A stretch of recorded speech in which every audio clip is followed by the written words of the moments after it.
This video is one of a series covering the released Ohio State math questions between 2017 and 2023. Welcome to Dr. Tarazi's math site.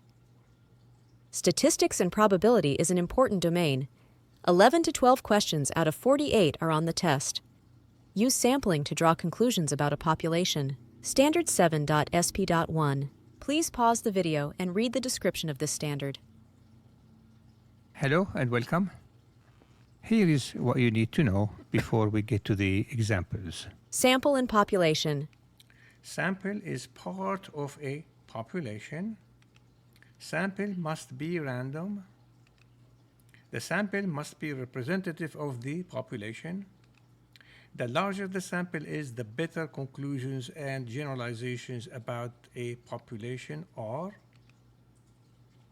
You need to use common sense. Use of common sense. Recommendation.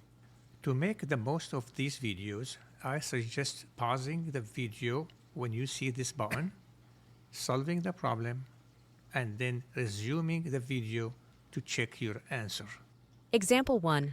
A high school athletic director wants to know what the best time would be to schedule practices for all of the sport teams. All of the sport teams. She surveys the girls' basketball team to get the players' input. What about the other teams? So that's a very, very biased sample, right? Which statement describes the athletics director's sample? It is biased. So this question like that. Example 1. Don't lose it, okay?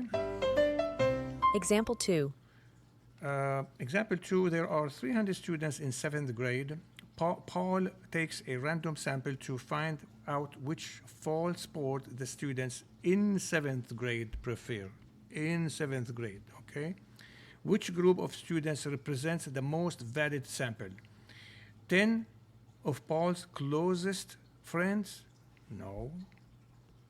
Common sense. 10 students from each grade?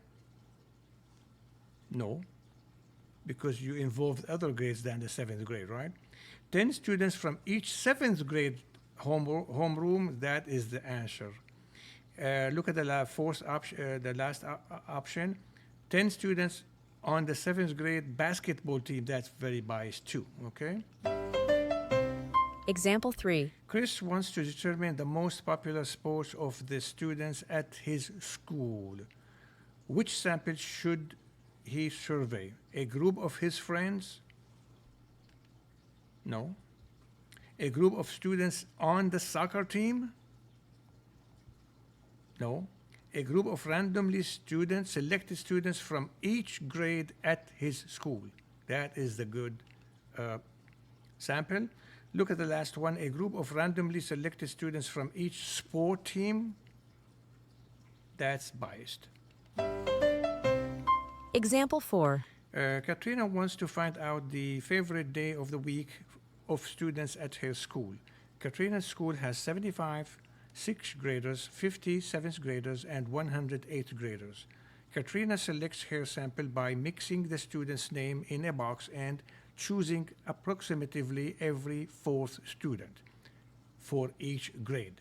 Her sample results in 18 6th graders, 12 7th graders, and 24 8th graders. Select all, that means more than one good answer. Reasons that this sample is a good representation of the whole school. First of all, the sample is random, right? So that's good. The sample includes students in each grade? Yes. There is an even number of students at each grade. That has nothing to do with being an even number, right? The number of students at each level is proportional to the number in the school. That is good also. The last one, the number of students is as small as possible. No, doesn't work. The larger the sample, the better the representation. Thank you, and see you soon. Thank you for watching. More videos to come. please subscribe.